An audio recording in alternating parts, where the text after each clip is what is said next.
the asker, the questioner, afwan, the one who asked the question is my dear brother, Faris Sharif, from the beautiful students of knowledge in Medina. May Allah subhanahu wa ta'ala reward and preserve him, who's studying in Islamic universities. May Allah subhanahu wa ta'ala make him of the ulama of tomorrow. Ameen. Murabaha, barakallahu fikum, is when you go to, for example, you go to an Islamic bank. We have Islamic banks in the Gulf. And you say, I want to buy a car, but I cannot afford, let's say the car is $30,000, for example. I say I cannot afford it. No, like I can pay installments, but I cannot pay $30,000. So whether it is a house, a car, whatever. So the bank says, okay, fine. Which car do you want? You say, well, I want this car. This is a good car that I want. It's so and so and so and so. They say, okay, fine. They don't hold it to be binding upon you yet. Because if they hold it to be binding upon you, it has become buying and selling. What is buying and selling, ya ikhwan? It becomes binding.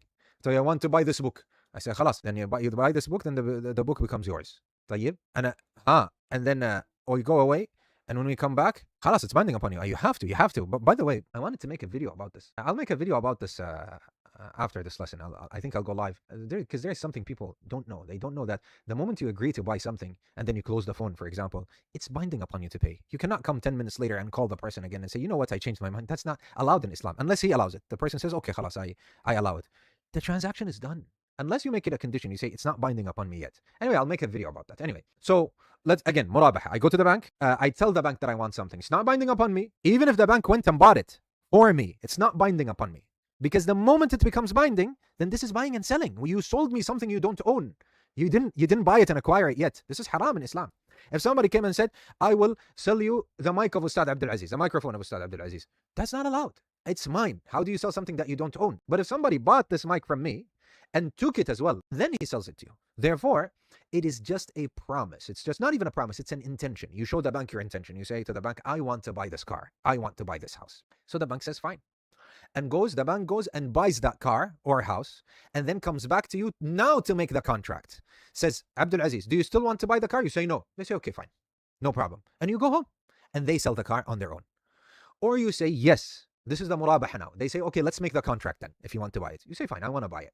They say, look, we bought it for $30,000, the car. And we're going to let you pay installments for 3 years or something like that. However, we will sell it to you, not for $30,000, but for $33,000 or $34,000. This is allowed. Some of the people of ilm said this is not allowed. Some of the people of ilm, they forbade this. However, the correct saying, inshallah ta'ala, is that it is allowed. And there are evidences in regards to selling on installments where the Messenger sallallahu alaihi wasallam did not designate that it must be without an increase in money, which is evidence that it is allowed. Whether you sell it for more money or less, that's up to you.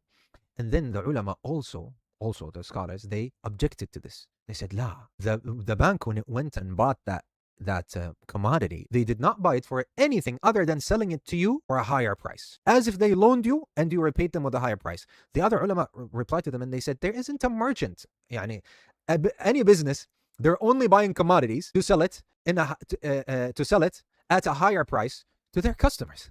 It's buying and selling. Any company, if somebody opens a shop for cars, they will buy it for cheaper and they will sell it to what? For a higher price to the customer that wants it. So this kind of argument does not stand. And truly so, ya ikhwan, it does not stand. All businesses are like that. They buy in order to sell higher, in order to profit. And the bank did buying and selling. So this is what is meant, and this is allowed. This is halal, as our ulama have said. Barakallahu feek.